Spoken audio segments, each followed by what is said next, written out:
আসসালামু আলাইকুম dear viewers. আজকে আমি কথা বলবো যে অ্যাডোবি প্রিমিয়ার প্রো দিয়ে কিভাবে গ্রিন ব্যাকগ্রাউন্ড চেঞ্জ করে আমরা একটা অপ্রফেশনাল লুক আনতে পারি। কোনো স্টোরি চেঞ্জ করা বা এটা কোনো রুম বা যে কোনো কিছু হতে পারে। আমরা প্রায় সময় অনেক ভিডিওতে দেখি বা নিউজ পোর্টালের ক্ষেত্রে দেখি যে অনেক দারুণ দারুণ স্টোরি ব্যবহার করা হয়, সেগুলো আসলে সব কিছু কৃত্রিম থাকে। সো আজকে অ্যাডোবি প্রিমিয়ার প্রো দিয়ে কীভাবে গ্রিন ব্যাকগ্রাউন্ড চেঞ্জ করে একটি দারুণ ব্যাকগ্রাউন্ড ব্যবহার করা যাবে এবং ফটোশপের মতো আমরা ফটোশপে যেভাবে একটা ছবিকে কেটে আমরা যে কোনো জায়গায় নিতে পারি, নিয়ে কাজ করতে পারি, আজকে অ্যাডোবি প্রিমিয়ার প্রোতে আমরা সেই কাজটা দেখাবো। সো প্রথমে আমরা অ্যাডোবি প্রিমিয়ার প্রো ওপেন করব, করে ফাইল নাওতে চলে যাব, গিয়ে আমরা এখান থেকে একটা লেয়ার নেব, দেন ওকে দিলাম। তো এখানে একটা লেয়ার আসবে, লেয়ার আসার পর আপনাকে যেটা করতে হবে সেটা হচ্ছে আপনার ভিডিওটাকে ইনপুট করতে হবে। ইনপুট করার জন্য ফাইলে গিয়ে এখান থেকে ইনপুট, দেন ইনপুট গিয়ে আপনি যে ভিডিওটা কাজ করতে চাচ্ছেন, অর্থাৎ আমরা এটা গ্রিন ব্যাকগ্রাউন্ড এমন ধরনের একটা ভিডিও যেটা আমরা গ্রিন ব্যাকগ্রাউন্ড চেঞ্জ করে দেখাবো যে কিভাবে আমরা একটা গ্রিন ব্যাকগ্রাউন্ড চেঞ্জ করে এটার মধ্যে যে কোনো ধরনের ব্যাকগ্রাউন্ড বা যে কোনো জায়গায় নিয়ে ভিডিওটা ব্যবহার করতে পারি।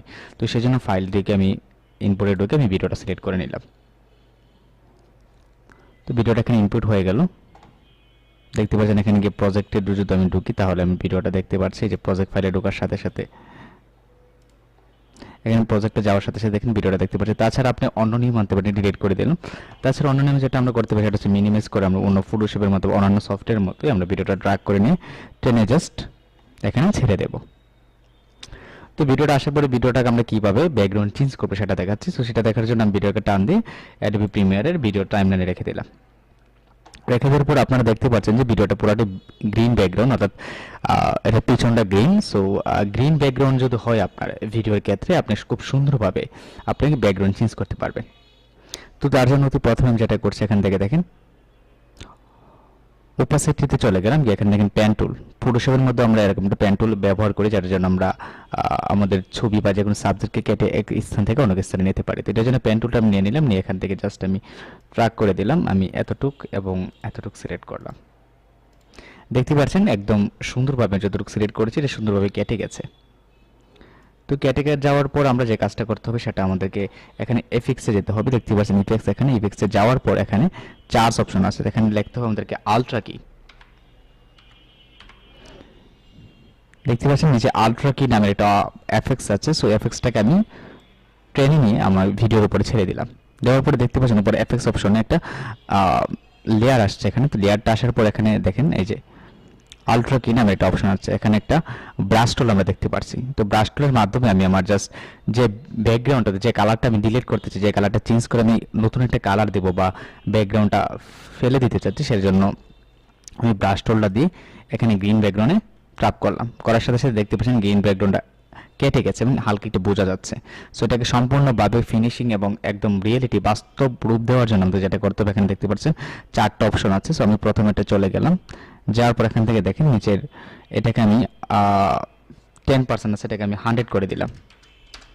দেখতে 100 করার সাথে সাথে কালো ব্যাকগ্রাউন্ডটা মানে ভিতরে যে এগুলো ছিল সব ঠিক হয়ে গেছে। তারপর এখানে দেখতে পাচ্ছেন 15 আছে এটা, তো এটাকে আমি 19 করে দিলাম এবং এখানে উপরে যেটা আছে 45 এটাকে আমি 35 করে দিলাম। এটাকে রেখে দিলাম। তারপর এখানে চলে গেলাম, এখানে আমি এটাকে 20 এবং নিচের এটাকে 20 করে দিলাম এবং এগুলোকে 100 করে দিলাম। আপনারা দেখতে পাচ্ছেন সম্পূর্ণভাবে ভিডিওটা শুধু আমার সাবজেক্টটা রেখে পুরোটা ব্যাকগ্রাউন্ড চেঞ্জ হয়ে গেছে। এখানে কালো দেখাচ্ছে, আমি ইচ্ছে করলে আমার এই ব্যাকগ্রাউন্ডে যে কোনো ধরনের আমি ভিডিওর ব্যাকগ্রাউন্ডে যে কোনো ধরনের পিকচার ইমেজ বা যে কোনো স্টুডিও বা রুম ব্যবহার করতে পারি। এটার জন্য আমি যে কাজটা করব সেটা হচ্ছে আমি এটাকে রেখে দিলাম। সো ডিয়ার ভিউয়ার্স, এখানে আমি এখন যে কাজটা করব সেটা হচ্ছে আমার সাবজেক্টের পিছনে আমি ব্যাকগ্রাউন্ড ব্যবহার করব, অর্থাৎ আমরা ফটোশপের মধ্যে যেভাবে একটা ছবিকে কেটে আমরা ব্যাকগ্রাউন্ড যে কোনো কিছু ব্যবহার করতে ঠিক একইভাবে অ্যাডোবি প্রিমিয়ার প্রো দিয়েও আমরা আমাদের ভিডিওর ব্যাকগ্রাউন্ড চেঞ্জ করে, অর্থাৎ গ্রিন ব্যাকগ্রাউন্ড যদি থাকে কোনো ভিডিওতে সেটা খুব সুন্দরভাবে আপনারা কেটে কাজ করতে পারবেন। সো প্রথমে দেখেন এখানে আমি একটা ইমেজ এনে রেখেছি, ছবিটাকে আমি ড্র্যাগ করে নিয়ে আমি আমার লেয়ারের নিচে রাখলাম, অর্থাৎ ফটোশপের মধ্যে একই সিস্টেমে লেয়ারের নিচে উপরে রেখে রেখে কাজ করতে হবে। অর্থাৎ এটা হচ্ছে আমাদের মূল সাবজেক্ট, মূল সাবজেক্টটা সবসময় উপরে রাখতে হবে। এটাকে আমি উপরে রেখে দিলাম। নিচের লেয়ারে দেখেন আমি একটা ইমেজ রেখেছি, সাথে সাথে পিছনে ইমেজটা ক্রাপ হয়ে গেছে। তো এটাকে আমি টেনে আমার ভিডিও অনুসারে বড় করে দিলাম এবং ইমেজটাকে এখানে রাখার পর দেখতে পাচ্ছেন এখানে এফেক্টস অপশন যাওয়ার পর আমি এখানে এটা চলে গেলাম, যাওয়ার পর এখান থেকে এখানে ঢুকে আমি এটাকে বড় করে দিলাম, আর একটু বড় করে দিলাম। দেখতে পাচ্ছেন এখানে আমি এটাকে ড্র্যাগ করে বড় করে দিলাম, এখানে কিন্তু একদম রিয়েলিটি মনে হচ্ছে। তো তারপরে আমি যেটা করবো, সেখানে ওর হাত রাখার জন্য আমাকে টেবিল ব্যবহার করবো। সো এটাকে উপরে দিয়ে দেবো এবং টেবিলটা নিচে ব্যবহার করবো। তো ডিয়ার ভিউয়ার্স, দেখতে পাচ্ছেন এখানে মনে হচ্ছে মেয়েটা টেবিলের উপর হাত রেখে বসে আছে, একদম পুরাটাই কিন্তু রিয়েলিটি এবং বাস্তব মনে হচ্ছে। তো আমি আরও বাস্তব লুক দেওয়ার জন্য যেটা করবো, ইফেক্টসে ঢুকে আমি এখানে ব্লার দেবো। দেখতে পাচ্ছেন এখানে ব্লার অপশন আছে, তো ব্লারটা আমি এখানে এটা দিয়ে দিলাম। দেওয়ার পরে নিচে দেখতে পাচ্ছেন অপশন আসছে, এখান থেকে আমি এই ঘন্টাটাকে বন্ধ করে দিয়ে এখানে আমি 5% ব্লার দিয়ে দিলাম। দেখতে পাচ্ছেন পিছনে ব্লার হয়ে গেছে, পুরোটা ছবি কিন্তু এবং ভিডিওটা কিন্তু একটা রিয়েলিটি লুক চলে আসছে এবং দেখে মনে হচ্ছে যে বাস্তবই সেখানে বসে কথা বলছে।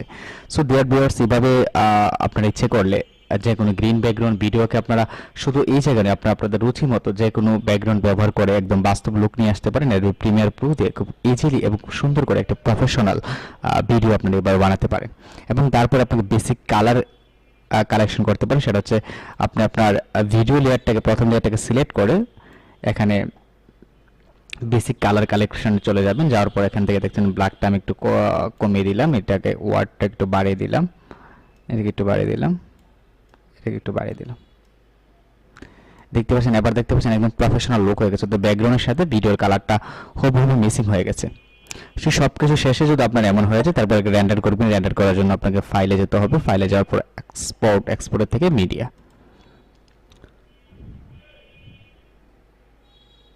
তো মিডিয়া অপশন যাওয়ার পর আপনার একটা অপশন আসবে, এখান থেকে যেগুলো আছে সব ঠিকঠাক আছে। তারপর আপনি লেয়ারটা কোথায়, আপনি লোকেশনটা কোথায় সেভ করবেন, সেই লোকেশনটা সিলেক্ট করে সেভ, তারপরে দেন এক্সপোর্ট। সাথে সাথে আপনার ভিডিওটা এক্সপোর্ট হওয়া শুরু করে দেবে।